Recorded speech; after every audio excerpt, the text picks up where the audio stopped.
परम पिता परमात्मा ने इस सृष्टि की रचना अद्भुत संतुलन, सौंदर्य और करुणा के साथ की है।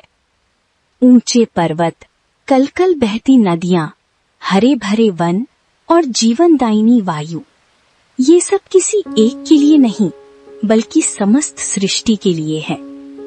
किंतु जब मनुष्य स्वार्थ और अहंकार के पर्दे में खो जाता है तो वो इस दिव्य व्यवस्था को भी अपना गुलाम समझने लगता है।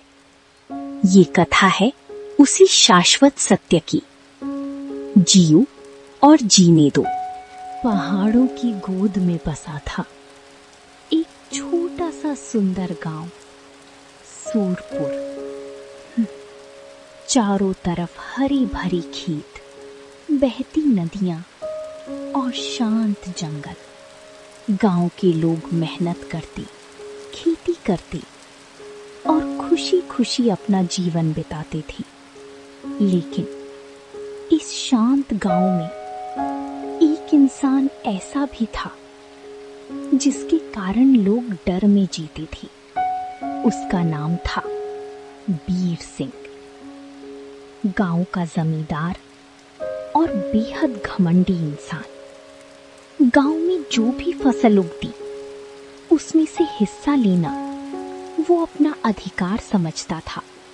उसी सूरपुर में रहते थे भोला राम जी, पेशी से वैद्य, स्वभाव से संत। वे वनस्पतियों और जड़ी बूटियों की अद्भुत ज्ञाता थे। दूर दूर से लोग उनके पास आते क्योंकि उनके स्पर्श में विश्वास था और उनकी औषधियों में राहत।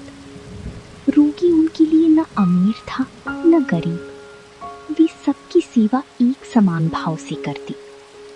धन का अभाव था पर हृदय में संतोष और करुणा भरी हुई थी। एक वर्ष प्रकृति ने सूरपुर की कठिन परीक्षा ली। मूसलाधार बारिश और फिर भीषण सूखा। खेतों की अधिकांश फसल नष्ट हो गई।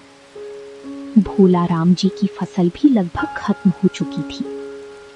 घर में इतना अन्न भी नहीं बचा था कि परिवार साल भर गुजारा कर सके। लेकिन बीर सिंह के कान मुनीम ने भर दिए और बीर सिंह को जब पता चला कि भोला राम ने इस बार फसल में से अपना हिस्सा नहीं दिया तो वो गुस्से में अपने आदमियों के साथ उनके घर पहुंच गया। उसने उनकी बची हुई फसल भी छीन ली और पूरा घर तहस नहस कर दिया। भोला राम जी का परिवार दुखी था, लेकिन इतना सब होने के बाद भी भोला राम जी शांत थे। उन्होंने अपनी बेटी को गले लगाकर कहा, बेटी, भगवान पर भरोसा रखो, अच्छा समय जरूर आएगा, अच्छा समय जरूर आएगा।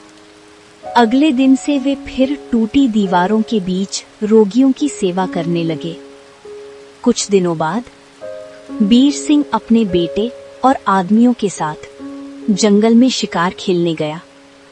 घंटों जंगल में घूमने के बाद रात हो गई। सब लोग नदी किनारे पानी पीने रुके। तभी अचानक बीर सिंह के बेटे को एक जहरीले कीड़े ने काट लिया। कुछ ही सेकंड में उसका शरीर नीला पड़ने लगा और वो बेहोश होकर गिर पड़ा। पहली बार बीर सिंह डर गया था। उसे समझ नहीं आ रहा था क्या करे। तभी एक अनुभवी व्यक्ति ने कहा, इस विष का इलाज केवल एक व्यक्ति कर सकता है, भोला राम। बीर सिंह के पैर थर्रा गए। जिसका सब कुछ लूट लिया, उसी के द्वार पर अब अपने पुत्र का जीवन भीख मांगने जाना पड़ा। पिता का दर्द अहंकार से बड़ा था।